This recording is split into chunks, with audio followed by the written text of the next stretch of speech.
जहां कांग्रेस की सरकार है वहां पर खटाखट वादे तो बहुत हुए, लेकिन आज तक वादों की पूर्ति नहीं हुई। हरियाणा में कोई व्यक्ति दिखाई दिया है उनके साथ तो वो स्वयं रॉबर्ट जी हैं।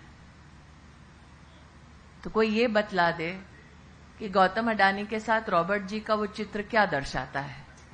कांग्रेस दलित विरोधी है, इसका प्रमाण तो हरियाणा की जनता ने देख लिया। हरियाणा चुनाव बेहद करीब आ चुका है। ऐसे में हरियाणा में सियासत भी अपने चरम पर पहुंच चुकी है। इसी कड़ी में भाजपा नेता स्मृति ईरानी कांग्रेस पर हमलावर दिखी।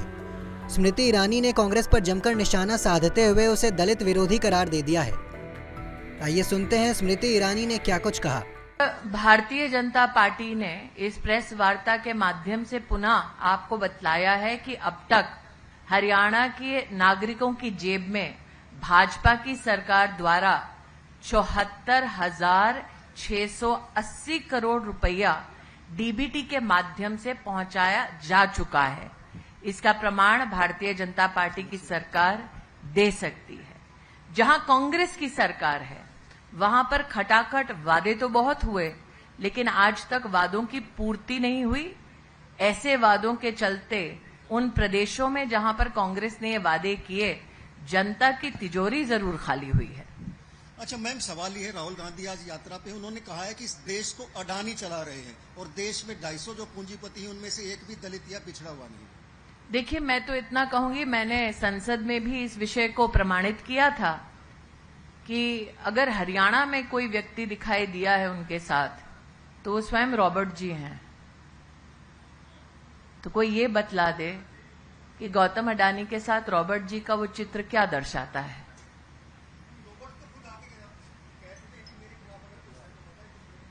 मैं जवाब दे चुकी हूं अपना। कि अगर इतने ही वो करप्ट होते तो गांधी परिवार के ही सदस्य उनके साथ क्यों घूम रहे होते। अच्छा मैडम, चुनाव प्रचार पूरे चरम पर है। कोई और एक पूछ लें भाई साहब, रिपोर्टर। हाँ जी मैम, कांग्रेस हरियाणा के लिए 2 लाख रोजगार की बात करती है। उसके साथ एक और सवाल है कि उनके राष्ट्रीय अध्यक्ष मल्लिकार्जुन खड़गे कल जिस तरह से प्रधानमंत्री को लेकर के कहते हैं कि वो जब तक सत्ता से नहीं हटाऊंगा तब तक नहीं मरूंगा।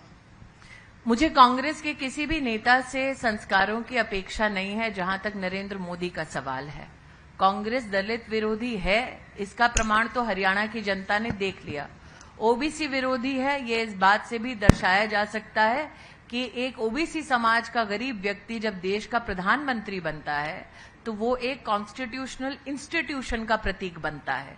तो संविधान के खिलाफ, ओबीसी समाज के खिलाफ और संस्कार विहीन कांग्रेस की इस प्रकार की टिप्पणी आपको आश्चर्यचकित नहीं करनी चाहिए। ये नरेंद्र मोदी के संस्कार का परिचय है कि उन्होंने इतनी तीखी टिप्पणी और इतने भद्दे शब्दों के बावजूद खड़गे जी को पूछकर उनका स्वास्थ्य जाना।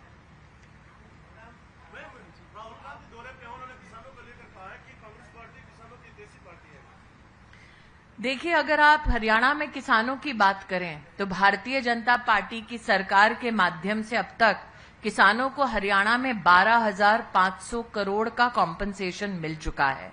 और कांग्रेस के कार्यकाल का अगर आप कॉम्पनसेशन देखें तो वो मात्र 1,100 करोड़ था।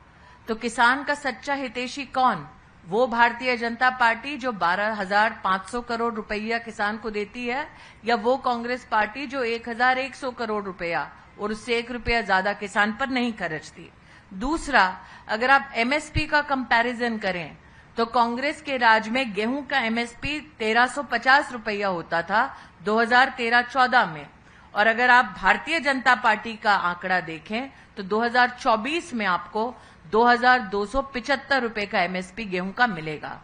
तो हितैषी कौन? वो भाजपा जो 2,275 रुपए एमएसपी का देती है, या वो कांग्रेस पार्टी जो कम पैसा देती है और एमएसपी ऑपरेशन भी सक्सेसफुली नहीं करती है। देश दुनिया की तमाम खबरों के लिए देखते रहें पंजाबकेसरी.com। साथ ही कमेंट सेक्शन में अपनी राय जरूर दें।